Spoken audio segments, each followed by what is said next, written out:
আসসালামু আলাইকুম সবাইকে, আশা করি সবাই ভালো আছেন। আজকে আপনাদের মাঝে ডাল ও সজনা ডাঁটার রেসিপি নিয়ে হাজির হলাম। চলুন তাহলে শুরু করি।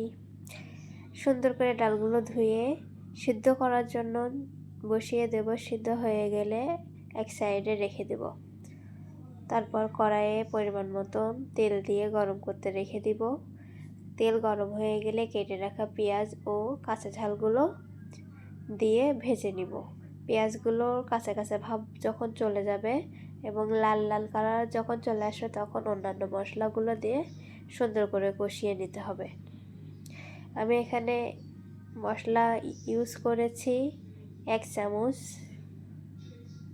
জিরা বাটা, 1 চামচ রসুন বাটা, হলুদ ও পরিমাণ মতো লবণ। সুন্দর করে কষিয়ে নিতে হবে মশলাটা।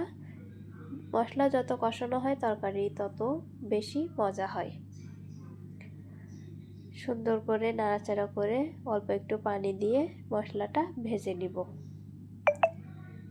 এই পর্যায়ে এসে কেটে রাখা আলু ও সজনে ডাঁটাগুলো দিয়ে মশলার সাথে সুন্দর করে নাড়াচাড়া করে মিক্স করে ভেজে নিব। অল্প করে পানি দিয়ে ডাঁটাগুলো 50% সিদ্ধ হওয়ার জন্য ঢাকনা দিয়ে রেখে দেব।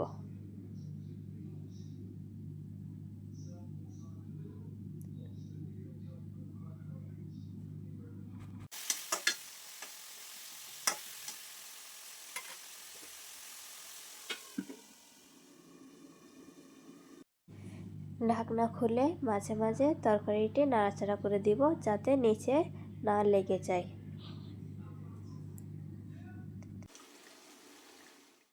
পানি যখন শুকিয়ে আসবে তখন তরকারিটি ভালো করে নাড়াচাড়া করে দিতে হবে যাতে নিচে না লেগে যায়।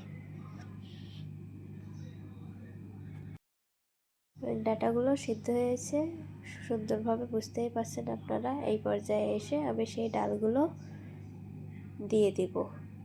দিয়ে সুন্দর করে নাড়াচাড়া করে ডাঁটার সাথে মিশিয়ে নিব এবং অল্প পরিমাণে পানি দিয়ে মিক্স করে নিব।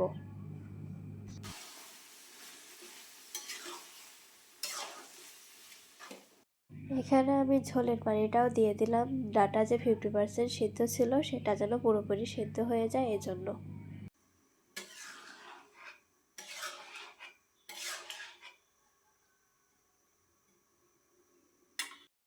এবার আমি ঢাকনা দিয়ে তরকারিটি ঢেকে কিছুক্ষণ রান্না করে নেব।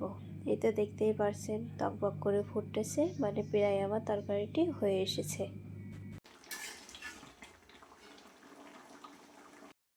এই তো আমার রান্না শেষ। দেখতেই পাচ্ছেন তরকারিটি কত লোভনীয় লাগছে। ধন্যবাদ সবাইকে এতক্ষণ সাথে থাকার জন্য।